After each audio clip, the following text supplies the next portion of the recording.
So probably that how operating will define what we can, how we can decide what we can basically from the output which we will decide what which additional method we have, what logic and method we have to apply. Like let's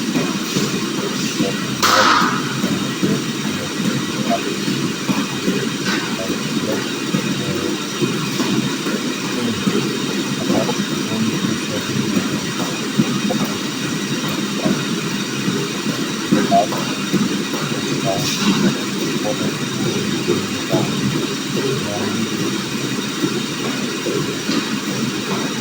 Normally,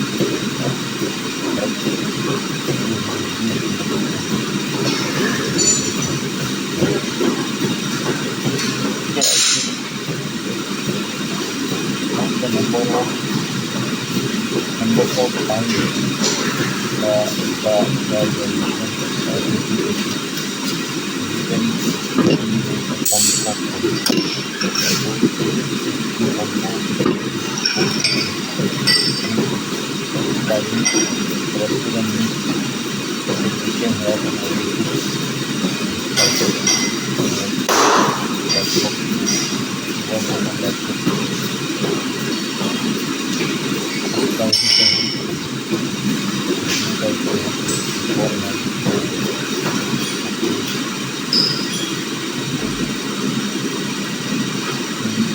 Okay, then we can add it again. Here let's say laptops from here. Laptops and he has cooling pads. So basically the two product IDs. So actually these are two keys to those product IDs. So both are actually laptops. But how are we going to differentiate this is the one or two by this product ID? So let's say if it becomes similar due to any other reason, then we can create a new key. Right now, it is not necessary because 101 is a laptop which has an opening stock of 50 and it's easily segregated. Let's suppose if both are were 101 and both were entered in this pattern, but it has another key to it which differentiates that this laptop is of you can say brand A and this laptop is of brand B. So here we need a segregation so we can create a key by using this formula or people normally use ampersand as well. So we can create a key so that we can segregate the data of laptop as per his usage cost price. So now here question arises that laptop 2 is being sold at a higher cost price than laptop 1, but both are laptops. So like I said, it comes under a reconciliation mechanism. Like you generate queries, you generate questions, and then you solve it through proper defragmenting it into a series of, you can say, steps where you can get your answers correctly. Now going forward, let's say we have studied how to create a new key, we have studied how to make a use of countif. Like this countif is being used to basically,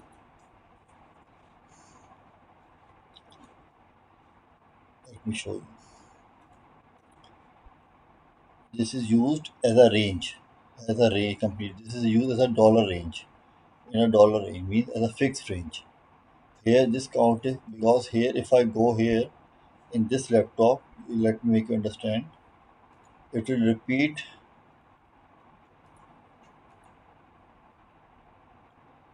It will repeat its sequence in the row.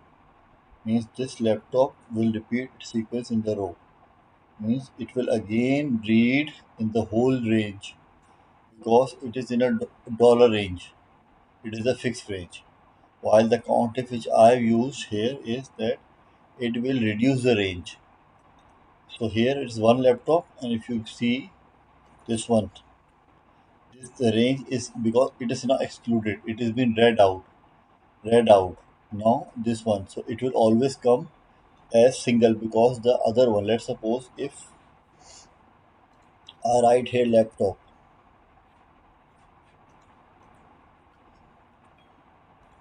Okay. Now what will happen?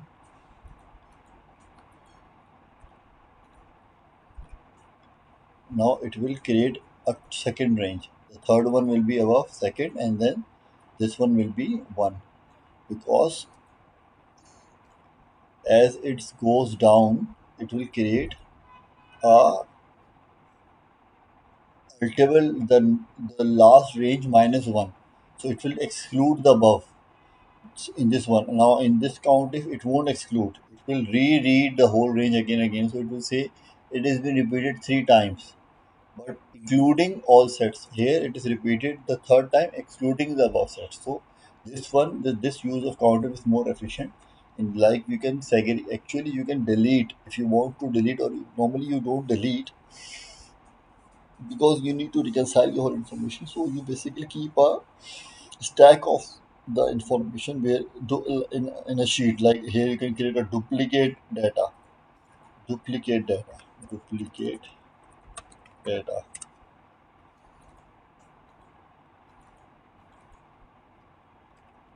right? So in duplicate data, what you can do is you can read, remove the one and correct two, three, and you can remove it here and you can paste it here and cut and paste here because it's a duplicate set. You don't need it. So you will only be remaining with one, or you can use it in the range column in pivot as well here.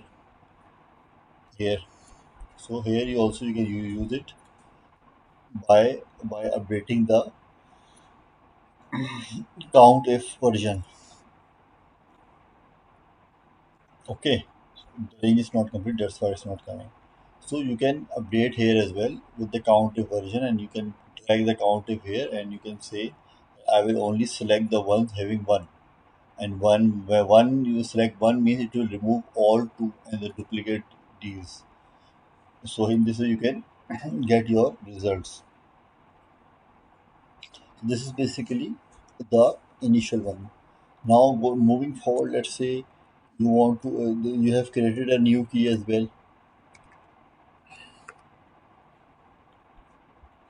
Now you want to actually, let's say you want to read out something from another sheet. This is one more data I have in which it is, I think, assigned to Bob Xavier. Let's suppose the project name is this, so let's suppose we product name. Okay, what we do is that we insert a column and product name.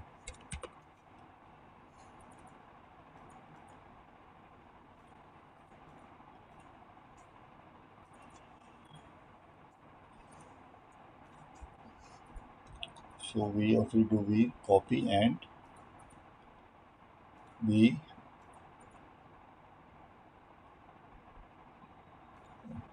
right. So here it is the product name, right.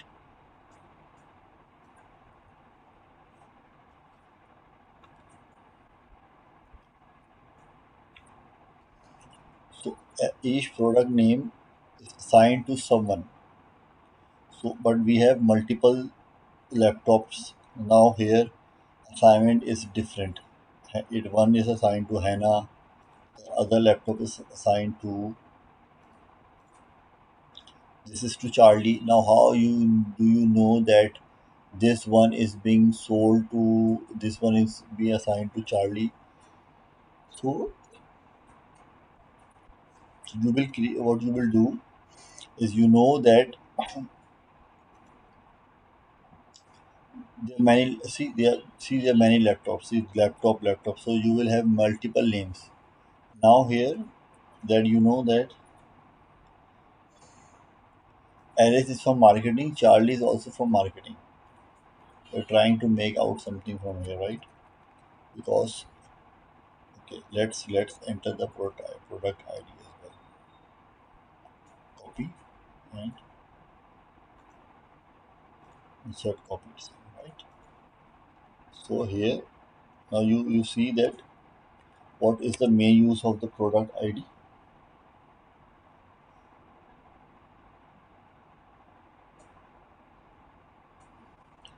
Now you can easily say that Alice has P101 and Charlie has P103. Now here missing is that here we don't have the people who are assigned to manage this stock. So how much they have sold, on what price they sold. So how we are going to do it? We are going to always, it is my way of working, look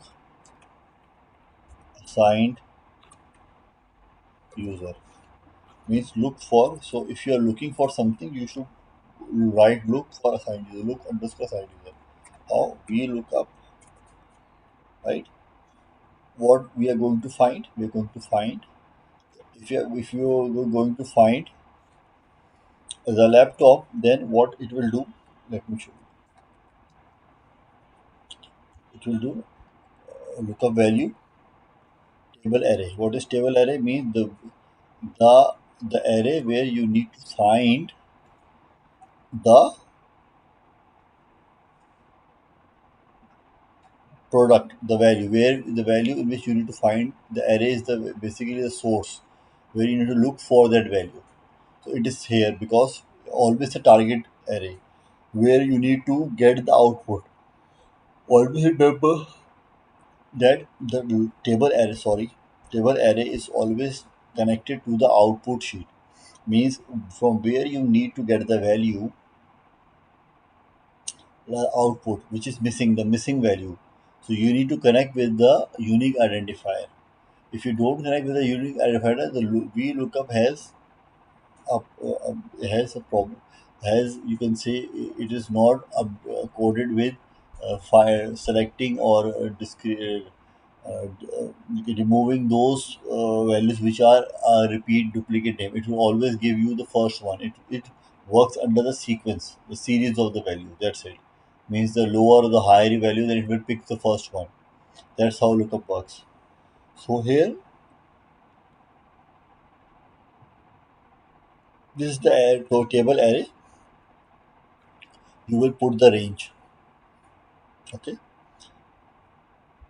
So what is the column index for? It will be 1, comma 4, right? Okay,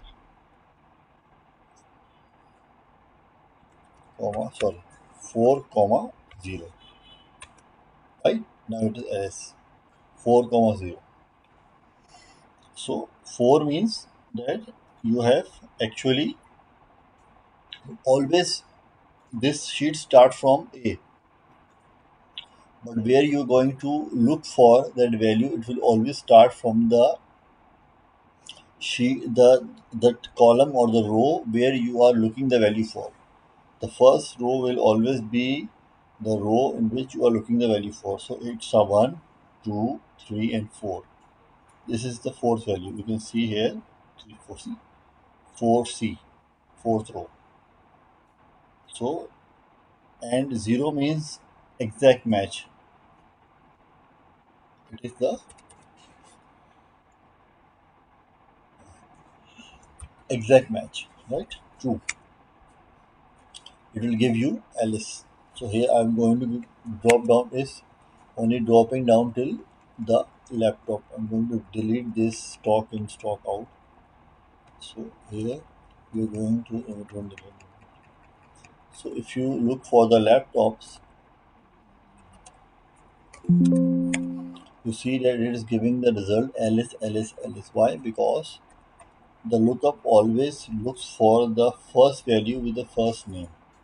It won't bring out Charlie, it won't bring out Hannah. Charlie and Hannah. Okay. So how we are going to bring those out? So you need a unique value to do it. How you're going to get a unique value? So this is very important. So if you want to look for something, you need to select the unique value. So you're going to select B2. B, sorry, A2. A2 here means A3. A3 means the product ID, which is actually changing for every laptop. So always sorry, keep in your mind that whenever you go for this function, you need to know what is your unique value. If you don't have any unique value, then try creating one like a unique key. This one, it will always work. But you need to have a unique value. Then now what you're going to do is you're going to search for the array. Now, what will be the array? Array will be now, because it is starting from the ID, it should contain this ID. So this is the array. It will start from here and it will end from till here. Now here the range will be 5, 5 and approximate match true. Now it will give you Alice, Charlie and Hannah, right? So this is how you segregate, you develop your worksheet for an output, to you can to gauge the information in one file, as a one data set, to complete the attributes of the outcome. So likewise, if you want other informations which are not available, like end date, progress, you need to add it the way, like let's suppose you need to have a progress. I'm going to add so look progress. So how are you going to look for the progress? Very easy, because the range is always not there. Range is E. The last array is either you, if you know that you need to pick more values, then you initially create the whole set as a range, so that you can repeat the same. So what I will do here, I will do it as I. I is basically the range from A to I. I've changed the range. It won't change the results, but it will only update the sheet, so that I can use it, see, in the next version. Comma, copy. I have put here. Now I is where? Fifth, FGHI 679. It's 9. So if you write 9 here, you will get 0.78, 0.45, 0.1. Okay.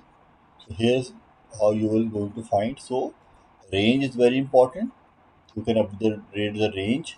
If you know that I need to look for many values other than assigned to, you can have want to have, but you need to have a complete range. If you are saying I only need one, so in order to reduce the load of the working, the formula to work for, then you only select the one which you only require, because it takes time. If it is a very small file, so it is not taking time, but in big validations and huge data, above, you can say 50,000 or 1 lakh attributes in multiple sheets, then it makes it more heavy, it needs more processing.